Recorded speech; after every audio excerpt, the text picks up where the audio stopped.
Himbauan Polres Dumai tentang pencegahan kebakaran hutan dan lahan yang meluas. 1. Kepala Kepolisian Daerah Riau Resort Dumai dan jajarannya menghimbau kepada perusahaan pelaku usaha sektor perkebunan dan kehutanan serta masyarakat agar 1. Tidak melakukan pembakaran dalam rangka penyiapan lahan. 2. Menjaga areal yang menjadi tanggungjawabnya terhadap terjadinya kebakaran maupun pembakaran. 3. Bersama instansi terkait memberi pembinaan dan penyuluhan kepada masyarakat terhadap bahaya kebakaran dan pembakaran hutan serta lahan. 4. Melaporkan segera dan melakukan pemadaman secara dini terhadap terjadinya kebakaran, pembakaran hutan dan lahan. 2. Sanksi hukum yang dapat diterapkan. 1.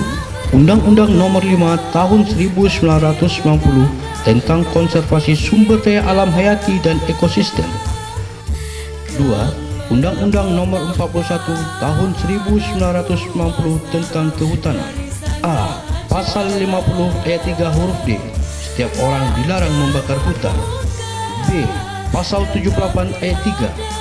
Barang siapa dengan sengaja melanggar ketentuan sebagaimana dimaksud dengan pasal 50 ayat 3 huruf D dalam kurung pembakaran diancam dengan pidana penjara paling lama 15 tahun dan denda paling banyak 5 miliar rupiah. C. Pasal 78 ayat 4. Barang siapa yang karena lalainya melanggar ketentuan pembakaran diancam dengan pidana penjara paling lama 5 tahun dan denda paling banyak 1,5 miliar rupiah.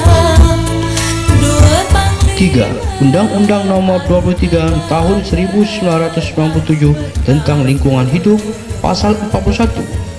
Barang siapa yang secara sah dengan sengaja melawan hukum melakukan perbuatan yang mengakibatkan pencemaran atau perusakan lingkungan hidup diancam dengan pidana penjara paling lama 10 tahun dan denda paling banyak 500 juta rupiah.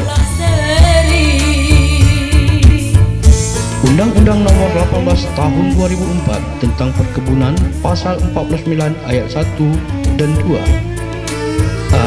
Setiap orang yang karena kelalaiannya membuka dan atau mengolah lahan dengan cara pembakaran yang berakibat terjadinya pencemaran dan kerusakan fungsi lingkungan hidup sebagaimana dimaksud dengan pasal 26 diancam dengan pidana penjara paling lama 3 tahun dan denda paling banyak 3 miliar.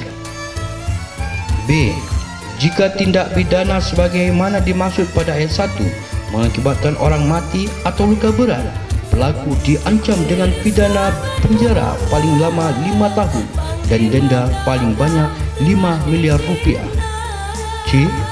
Jika tindak pidana sebagai dimaksud pada ayat 1 mengakibatkan orang mati atau luka berat, pelaku diancam dengan pidana penjara paling lama 5 tahun dan denda paling banyak 5 miliar rupiah. 3.